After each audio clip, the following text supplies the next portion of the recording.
दास्य शब्द स्वामींनी सूत्रपाठात 2-3 वेळा वापरलेले. दास्य हा शब्द मूळ व्यापक आहे. सुरुवात आपल्यापासून करायची आणि म्हणून स्वामी म्हणतात स्वयं दास्य तपस्विनाम. स्वामी रांजणगावी होते. दादू भेटीला आले. त्यांचं वेगळं बिढार आहे. स्वामींचा पूजा अवसर आटपून ते घरी गेले बिढारावर आणि रात्री तहान लागली म्हणून त्यांनी सागळ हलवली.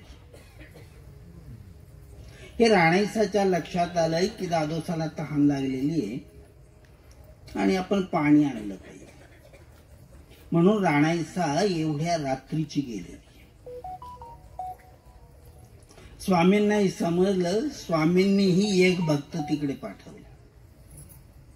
एवढ्या रात्री स्वामींना पाण्याचं काय काम तो विचार करत गेला आणि तिथे राणाईसाला खाली उतरायला जागा मिळत नव्हती. दुसऱ्या दिवशी स्वामींनी दादोसाला शिक्षा पण केलं. दादोस म्हणतात मी तर काही सांगितलं नाही. ते म्हणे सांगणं आणि अनुकार करणे हे सुद्धा सांगणं आहे आणि म्हणून अवेळी कोणाला व्यापार सांगणे हे बरोबर नाही. त्यातल्या त्यात स्त्रियांना तर सांगूच नाही हे स्वामींचं मत आहे. आणि मग स्वामी म्हणतात जर काही करायचंच असेल तर आपलं दास्य आपण करा. म्हणून स्वामींनी स्वयं दास्य सांगितले. आता स्वयं दास्य म्हणजे आपलं काम आपण करा. एवढ्या करता जर स्वामींनी वचन वापरलं असेल तर ते गौण आहे. दास्य पदामध्ये आपलं दास्य आपली क्रिया आपण करायची हे तर आहेच आहे. पण जे सप्तविधी आहेत तेही आपले आपण करायचे आहेत. त्यालाही स्वयं दास्य म्हटलेले. अटण विजन भिक्षा भोजन हे सुद्धा दास्यच आहे. त्यानंतर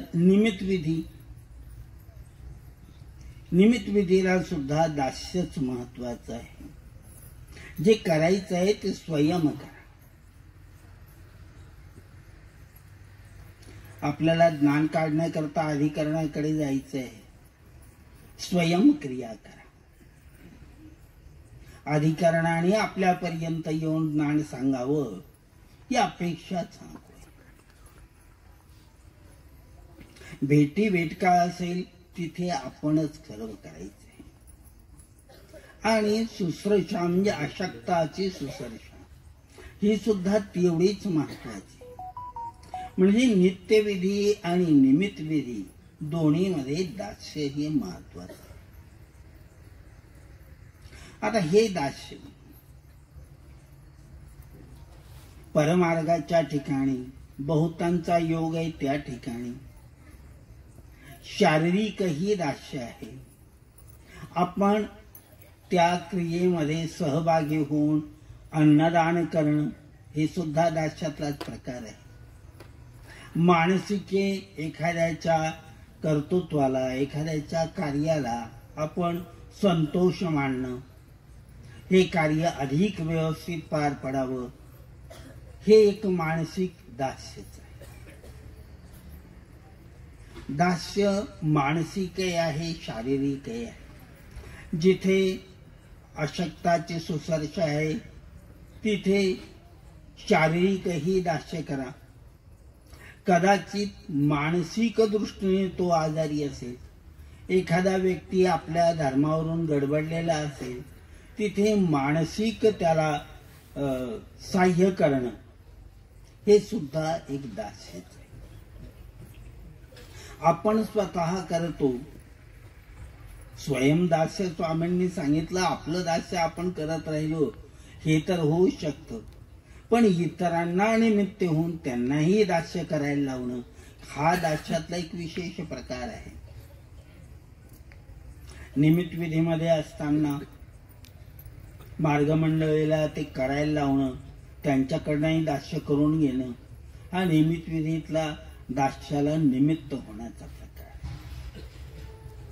इतरांच्या क्रियेला आपण निमित्त होणं, आपण स्वतः स्मरण करतोय, हजारो जीवांना स्मरण करायला लावणं, त्यांना प्रवृत्त करणं, बाबा हो आपण एकटे एकटे करत नाही, ते एकत्र येऊन स्मरण करूया, म्हणजे त्या स्मरणाला निमित्त होणं हे सुद्धा एक दास्यातला प्रकार. हे दास्य करत असताना काही चुकाही होतात, काही चूकही होऊ शकते. जो करता आहे त्याच्याकडनं चूक होते, परंतु या चुकीचं खूप मोठं आपल्यावर अनिष्ट येईल म्हणून स्वामींनी त्याच्याकरता दुसरे एक वचन सांगितले. भट्टोबास, महादाईसा, दादोस यांना रुद्धपूरला पाठवलं होतं आणि रुद्धपूरला महादाईसा स्वामींकरता खूप सर्व कष्ट घ्यायची, रांगोळ्या काढायची, वेगवेगळे रस्ते साफ करायची. नव्हे, स्वामींनी सांगितलं होतं तुम्ही बाहेर झोपा, तर स्वामींच्या सेवेकरता ती मध्ये झोपली. आणि तिकडून आल्यानंतर दादोस म्हणतात तिने सर्व अनिष्टच केलेले. स्वामी म्हणतात जो सेवक आहे त्याच्याकरता हे अविधी अनिष्ट नाही. कदाचित त्याच्याकडून चुका जरी घडल्या तरी स्वामी त्या उपसहण्यात घालतात. अशा रीतीनं हे दास्य आहे. तर हे दास्य शारीरिक मानसिकही करत राहावं. आता हा दास्यातला प्रकार वाढत जातो. जर आपण जे सर्वसामान्य जनता आहे, वासनिक आहेत, भिक्षुक आहेत, यांचं दास्य केलं, स्थानप्रसादाची सेवा केली, तर अधिक आपला लाभ वाढत जातो आणि कदाचित आपल्याला प्रत्यक्ष ईश्वर अवताराचं सेवादास्य घडतं. कुठला तरी पूर्वजन्मीचा योग, आणि म्हणून भट्टोबासासारखी व्यक्ती स्वामींच्या सेवादास्याला लागलेली. स्वामींचं सेवादास्य करत असताना ते अत्यंत मनोधर्माने त्यांनी केलेले. जे जे स्वामी भट्टोबास म्हणतील ते स्वामी करत होते. आता आटणाला कुठे जायचं, कोण्या गावाहून कोण्या गावाला जायचं, किंवा विजन कुठे करायचं, हे भट्टोबास म्हणतील त्या दिशेला स्वामी जात होते. म्हणजे एवढा मनोधर्म राखून भट्टोबासांना स्वामींचं दास्य घडलेलं.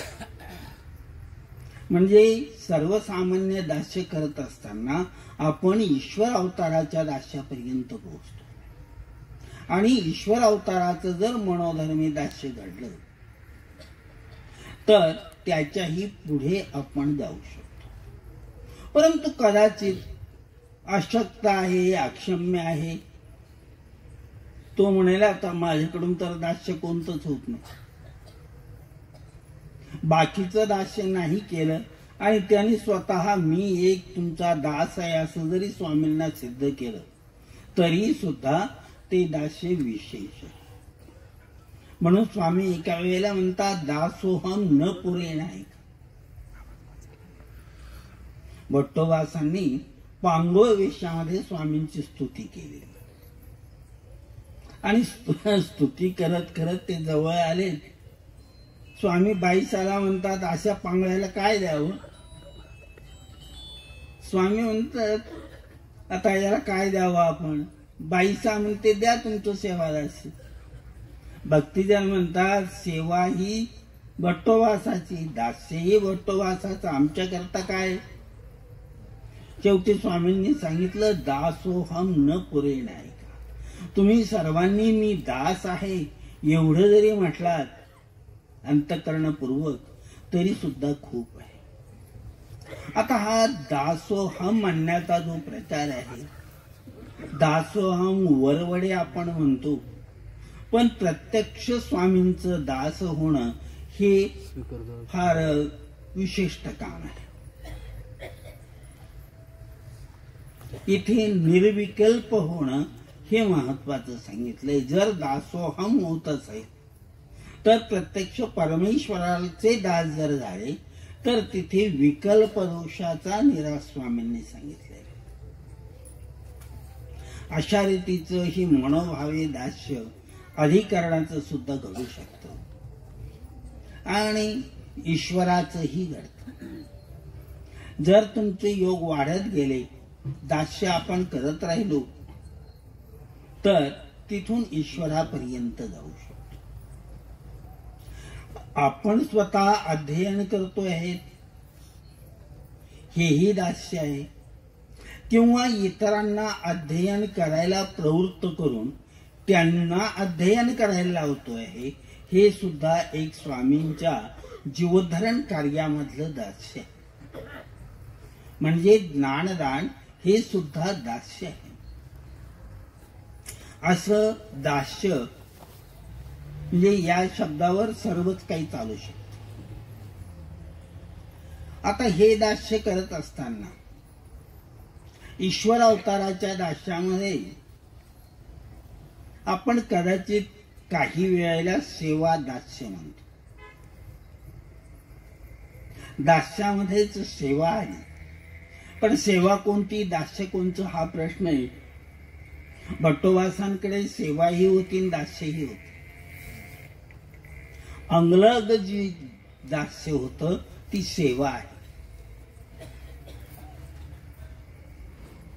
अंगलग म्हणजे प्रत्यक्ष श्रीमूर्ती जवळ जी काही क्रिया केल्या जातात त्या अंगलगाला सेवा म्हटलेलं आहे. आणि जे बाह्यात कार्य, गळदंडा गुंफणे, हाटोका जाणे असेही कार्य भट्टोबास करत होते. हे कार्य मात्र दास्यामध्ये येतं. म्हणजे दास्याची वाढ केली तर सेवेपर्यंत जातो. अशा पद्धतीने ईश्वर अवताराच्या सेवेपर्यंत आपण जाऊ.